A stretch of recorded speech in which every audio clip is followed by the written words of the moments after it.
Hace más de 2000 años, Sócrates encontró que la pregunta era el camino para incrementar la sabiduría de las personas. Tanto poder tenían las preguntas que algunos se cuestionaban si tenían sentido las reglas y verdades en las que se sostenía Atenas. Entonces Sócrates, por haber hecho tantas preguntas que incrementaron el sentido crítico de muchas personas, terminó siendo condenado a beber cicuta. ¿Cuál fue la causa? ¿Cuál fue el motivo? Corromper a la juventud.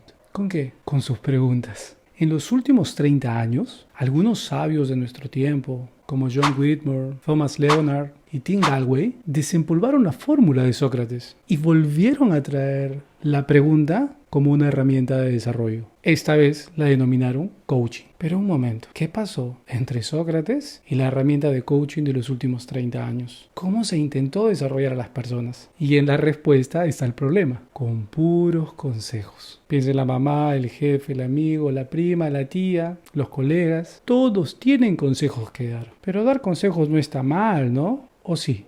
De eso va el libro de Michael Bungay Stanier, El hábito del coaching. Las 7 preguntas claves para liderar equipos y organizaciones del siglo XXI. Ahora, si el coaching es preguntar, ¿qué debo preguntar? Justo para llevarlo a la práctica, el autor describe y organiza 7 preguntas con una secuencia lógica y una lista de buenas prácticas y malas prácticas a la hora de hacer coaching. El libro, en la introducción, empieza diciéndonos que necesitamos un hábito de coaching. ¿Por qué? El error más común con las personas que nos cuentan una dificultad es aconsejar. Y nos sale tan natural que ni bien empezamos a escuchar un problema, una dificultad, nos salen los consejos. Porque queremos saber qué es lo que pasa y cuál es la receta. Sin embargo, esto genera 3 problemas. Muchas veces aconsejamos cosas que ni siquiera nosotros mismos ponemos en práctica. Entonces, ¿por qué le serviría a otro? Segundo, los consejos no ayudan a pensar al otro. Somos nosotros pensando por los demás. Tercero, si los consejos que damos los llevan a la práctica, seremos nosotros responsables de los resultados, porque fuimos quienes les dijimos qué hacer. Entonces, ¿por qué lo hacemos? ¿Por qué damos tantos consejos? El autor nos dice, por una razón sencilla, porque cuando aconsejamos nos sentimos superiores, nos sentimos poderosos, nos sentimos como el sabio en la montaña esperando a ser consultado, nos sentimos capaces de resolver los problemas ajenos con unas cuantas palabras, o finalmente sientes que el otro te necesita. Sin embargo, como dijimos previamente,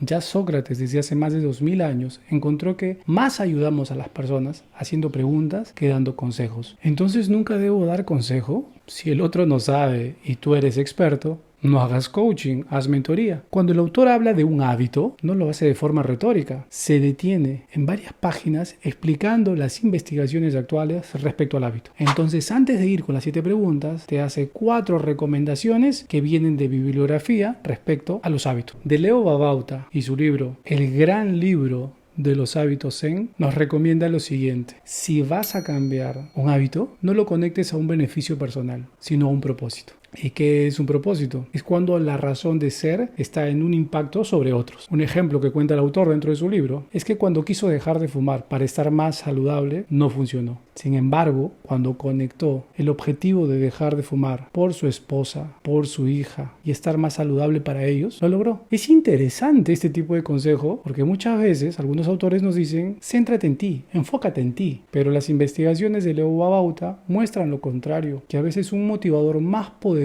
puede ser el impacto que puedes lograr sobre otros. Entonces, si vas a hacer coaching o quieres incorporarlo como hábito, hazlo pensando en el impacto positivo que podrías tener sobre otros. De Charles Duhigg y su libro El poder de los hábitos, nos da como tip identificar el gatillador. De acuerdo al modelo de Charles Duhigg, el hábito tiene 3 momentos: un gatillador, una conducta y una recompensa. Pero todo hábito empieza ¿en qué? En un gatillador. Me siento en el sillón y si estoy al lado del control remoto, es el gatillador de prender la televisión. Si reviso mi celular y veo un globito rojo de notificación, es el gatillador de revisar mis redes sociales. Pero los gatilladores a veces pueden ser horarios, personas, olores que nos gatillan la conducta de hábito. Entonces identifica cuáles son esos gatilladores que te llevan a ti a dar consejos. Si los identificas, vas a poder reemplazar tu consejo por preguntas de coaching. De BJ Fogg y su libro Hábitos Mínimos, nos da la siguiente recomendación. El libro parte de la premisa que empezar un nuevo hábito puede ser ser desafiante, pero si tú logras fraccionarlo, desglosarlo en componentes mínimos y vas a un cambio pequeño a la vez, puedes desarrollar un hábito de manera incremental. Ejemplo sencillo. Mañana quiero salir a correr 4 kilómetros. Créeme que al despertar 4 kilómetros parece demasiado. Pero ¿qué pasa si mi objetivo es mañana me voy a despertar y solo me voy a poner la ropa deportiva? Me puse la ropa deportiva. Cuando me puse la ropa deportiva digo, bueno, ahora me voy a ir y me voy a parar en la puerta de la casa. Estoy parado en la puerta de la casa. Muy bien. Bueno, voy a caminar 5 minutos. Conforme más desgloso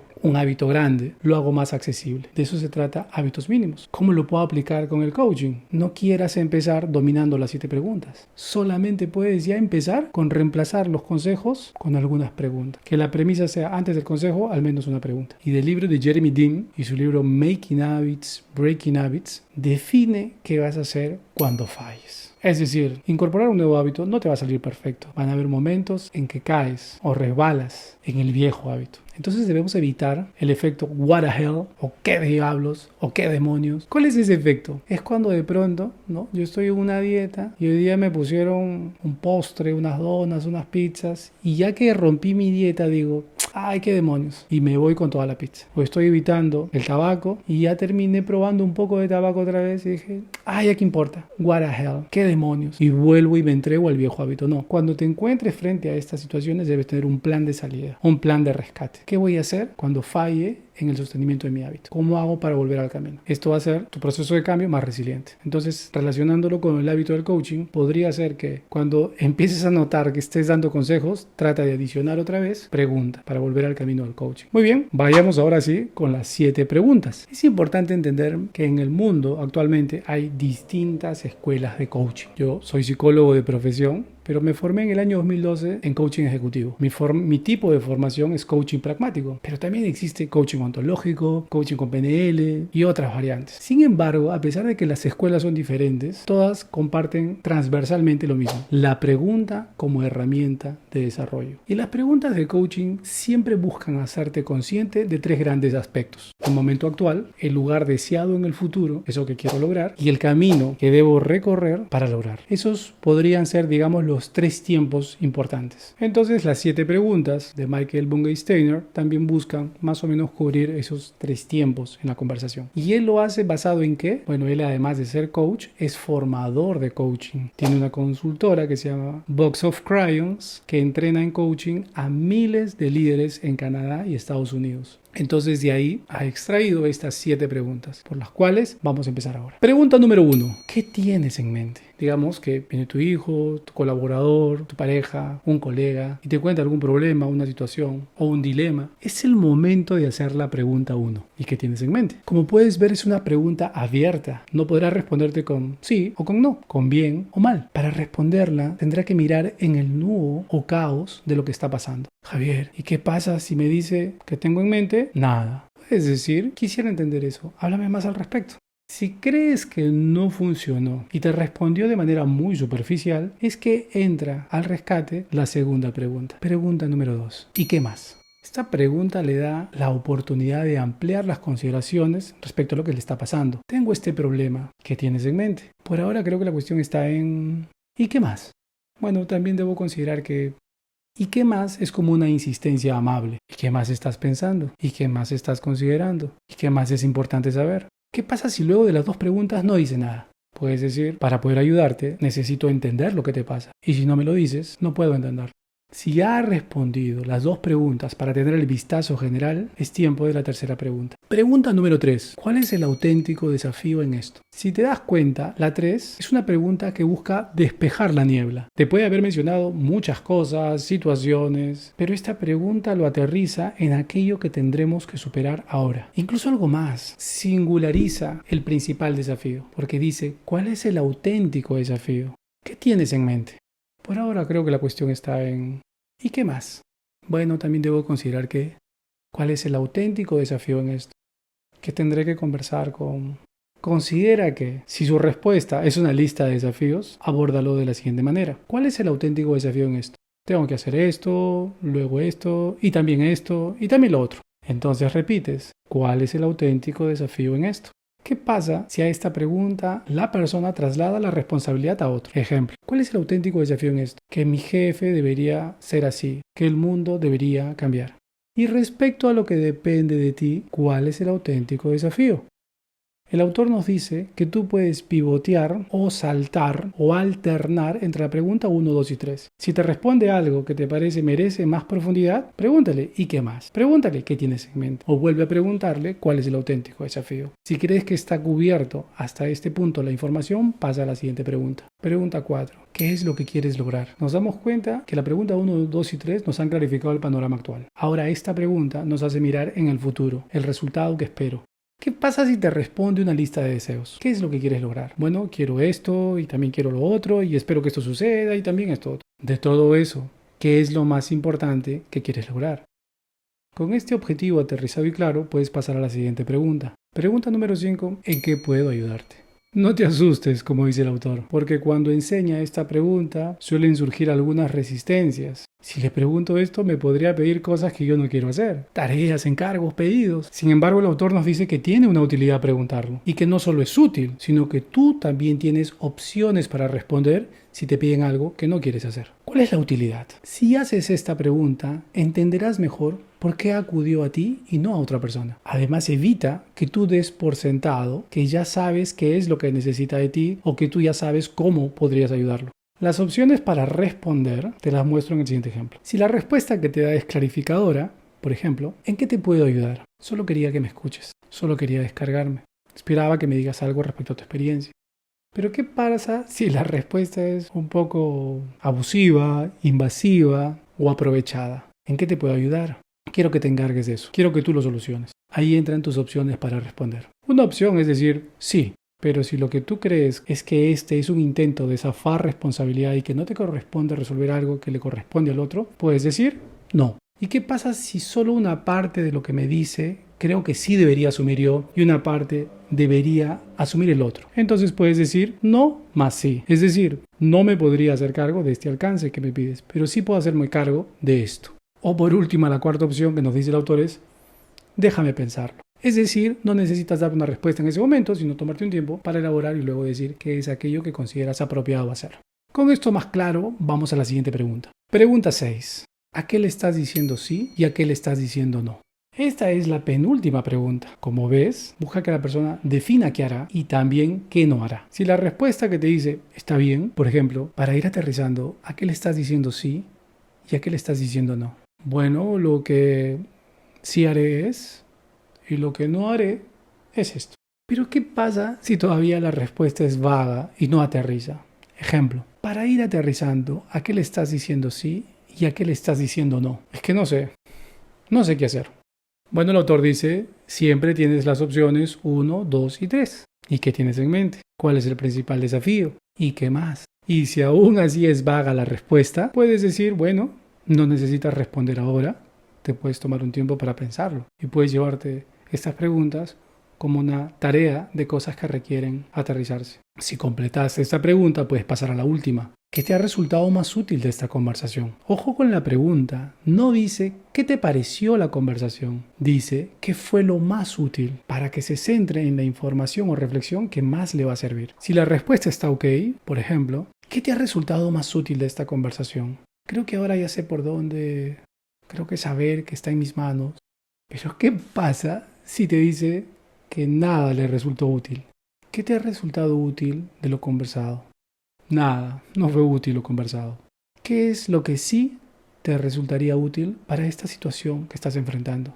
Si te das cuenta, si te ha dicho que nada de esto le ha resultado de utilidad, no por ello tú asumes la responsabilidad de la solución, sino que con estas preguntas vuelves a trasladarle a la persona la responsabilidad de buscar un camino para lo que le está pasando. Igual puedes mostrarte agradecido y no ofendido si es que la persona no siente que le ha resultado útil conversar contigo. Puedes decir, bueno, si no te ha resultado útil, igual agradezco la confianza que has tenido de venir y conversar conmigo. Ya está. Tal vez por ahí tu ego o espíritu salvador quiera echarse al rescate, pero recuerda cuál es el objetivo de la conversación. Tal vez parezca sencillo y simple las 7 preguntas, pero justamente los entrenamientos de coaching lo que hacen es entrenarte en la habilidad de preguntar. ¿Qué preguntar? ¿Cómo preguntar? ¿Cuándo preguntar? Entonces, para ello el autor nos deja 8 tips de mejores prácticas a la hora de preguntar. El autor le llama Master Tips. Así que vamos con esos 8 tips que debes considerar a la hora de hacer preguntas. Tip número 1.